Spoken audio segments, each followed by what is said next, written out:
Sa loob ng maraming taon, nagmukhang payapa ang Shanghai City, ngunit isang buhay na bangungot ang nagtatago sa ilalim mismo ng mga kalsada nito.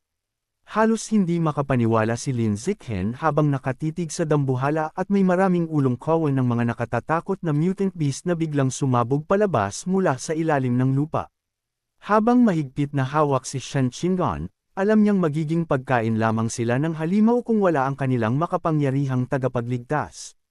Kasabay nito, humakbang pasulong si Qi Qingmo at hiniling na malaman kung ipinatawag na ba ng desperadong dakilang pinuno ng Plant God Cult ang bawat huling beast patungo sa ibabaw.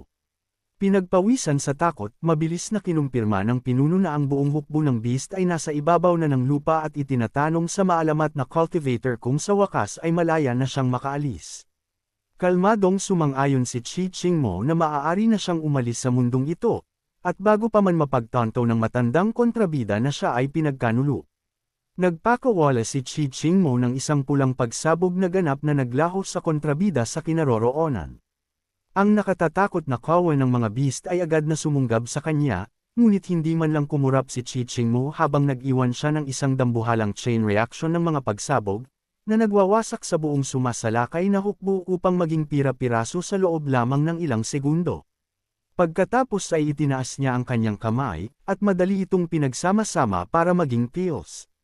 Pagkatapos ay hinigop niya ang dambuhalang enerhiya ng mga patay na beast sa ilang kumikinang at pambihirang pulang blood pill. Sa pagkakitang ito, naramdaman ni Lin Zichen ang takot dahil ang babaeng ito ay hindi lamang isang nakamamatay na mandirigma, kundi isang walang awang tao rin na madaling sumisira sa kanyang mga pangako sa mga kaaway, na nagiging dahilan upang siya ay maging isang nakatatakot na kaaway ngunit napaka-aasahang kakampi.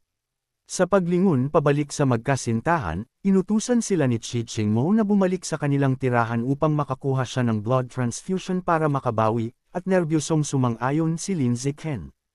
Nang makabalik na sila sa kanilang apartment, inihagis ni Qi Qingmo ang mga bagong gawang blood pill sa mesa at sinabihan silang paghatian ang gantimpala. Dahil dito ay labis silang nagpasalamat sa Pavilion Master habang napagtanto ni Lin Zichen na siya ay pambihirang bukas palad sa kanyang sariling mga tao.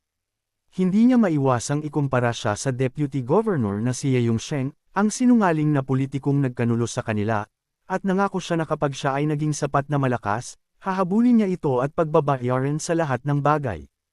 Upang tulungan siyang gumaling, si Lin Zichen ay naging isang literal na baterya ng tao, na nag-ukol ng susunod na 10 oras ng diretso sa pagpapadala ng sarili niyang enerhiya at dugo ng direkta kay Qi Qingmo upang tulungan itong makabawi mula sa pagkapagod sa labanan. Pagkatapos ng sesyon ng pagpapagaling, sinimulan nilang pag-aralan ang mga asul na Beast Core upang makahanap ng bagay na makatutulong sa kanyang paggaling ng higit pa, ngunit sa kasamaang palad ay humantong sila sa isang ganap na dulo na walang mga resulta. Samantala, ang mga crew ng paglilinis sa mga nasirang kalye ay gumamit ng mga advanced drone upang i-scan ang mga dambuhalang sinkhole, kung saan natuklasan ang isang komplikadong network ng malalalim na underground tunnel na nagiging sanhi ng mga kakaibang lindol sa lungsod at nagpapakita na ang kulto ay matagal nang naghuhukay sa ilalim nila. Malayo sa Sun Moon Sacred Land, isang kulay berde ang buhok na plant goddess ang Casual na nagpapahinga sa loob ng isang dambuhalang bulaklak na may matatalas na ngipin at kalmadong itinala na. Ang kanilang dakilang plano na magtayo ng base sa daigdig ay ganap ng nabigo. Sa pagyuko sa lubos na sindik, ang nakamaskarang pinuno ng kulto ay sumubok na ipagtanggol ang sarili, habang ipinaliliwanag na ang lahat ay napupunta sa perpektong paraan hanggang sa isang makapangyarihan at misteryosong babae na nakasulot ng kapa ng Daoist ang lumitaw at winasak ang kanilang buong operasyon. Ang plant goddess ay nanlilibak na sumang-ayon na ang ganoong kaaway ay mahirap pigilan, ngunit ang kanyang tono ay mabilis na naging madilim habang ipinaaalala niya sa pinuno na ang kabiguan ay mayroon pa ring mga kahihinatnan at ang parusa ay hindi maiiwasan. Hinawakan niya ito sa baba at naghatid ng isang nakagugulat na balita, habang Casual na inamin na bilang isang maliit na parusa, nagpasya siyang kainin ang isa sa mga anak ng pinuno na nananatili sa templo, habang mapaglarong idinagdag na ang bata ay masarap. Pagkatapos ay inutusan ng Diyosa ang pinuno na ituon ang lahat ng kanilang pagsisikap sa pagpapalawak ng mga puwersang mayroon na sila sa daigdig, sa halip na mag-aksaya ng enerhiya sa pagtatangkang magbukas pa ng mga bagong daanan.